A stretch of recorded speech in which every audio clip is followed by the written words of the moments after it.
what true bravery looks like. The tavern was in Marfa, resting beneath a sky so wide it made worries feel smaller just by looking up. Outside, the desert cooled slowly, dusk stretching itself thin across the horizon. Inside, the tavern glowed low and steady, as if it had learned not to rush the night. I was wiping down the counter when the traveler arrived. She stepped in softly, dust still clinging to the hem of her boots.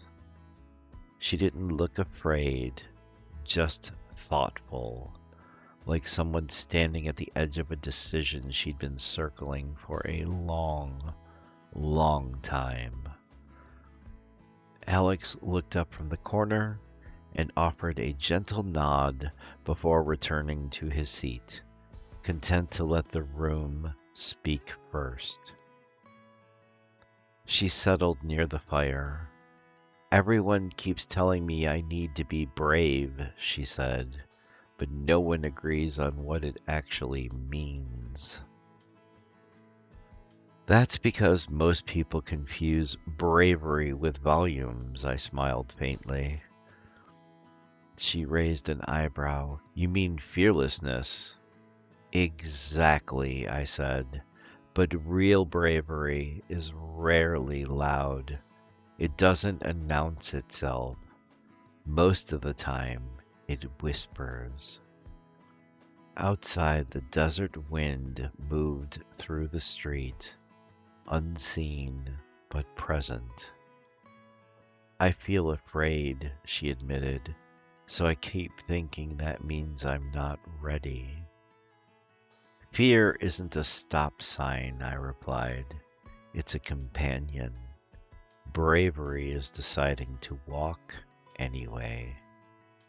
"So tell me," I said, "what are you afraid of losing?" She didn't answer right away. Then quietly she said, "The version of myself I know, even if she's unhappy." I nodded. That's one of the hardest losses to face. Familiar pain feels safer than unfamiliar hope. Alex shifted slightly, listening. "Bravery," I continued, "isn't the absence of fear. It's choosing honesty over comfort. It's staying soft in a world that keeps asking you to harden." She stared into the fire. "That sounds exhausting." "It can be," I said, "which is why bravery also knows when to rest." "Most stories make bravery dramatic," I said. "A leap, a fight, a victory." She nodded. "That's what I expected." "But real bravery looks like this," I went on. "Having the hard conversation, setting the boundary, leaving the room when staying would cost you yourself." The fire crackled slowly. "Sometimes," I added, "bravery is choosing not to prove anything to anyone." Her shoulders eased at that, just slightly. "I always thought brave people were certain," she said. "Brave people are honest," I corrected. "They admit they're scared and act with care anyway." Alex spoke gently from the corner. "Courage doesn't rush, it listens first." The traveler smiled, a real one this time. "So I don't have to be fearless?" she said. "No," I replied. "You only have to be sincere." Outside, the sky darkened fully now.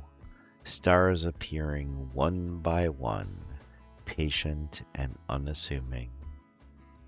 If you're listening to this and questioning your own bravery, fear does not disqualify you.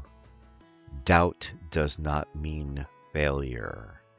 Moving gently still counts as moving forward.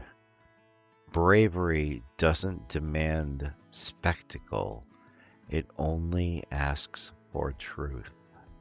The traveler stayed by the fire a while longer, watching the flames shift and settle. When she finally stood, her steps were no faster, but they were steadier. Outside, Marfa rested beneath the stars, quiet and expansive. The road ahead was still uncertain, but it no longer felt hostile, just open. Alex gathered his things with a familiar calm, offering a nod that said, "You're allowed to take your time." "You were brave the moment you asked the question," I told her. "The rest will come when it's ready." She stepped into the night carrying no grand certainty, only a gentle resolve. The tavern remained warm, unhurried, and exactly where it needed to be. The lanterns will remain lit, and the fire will still be warm, even when the door closes behind you.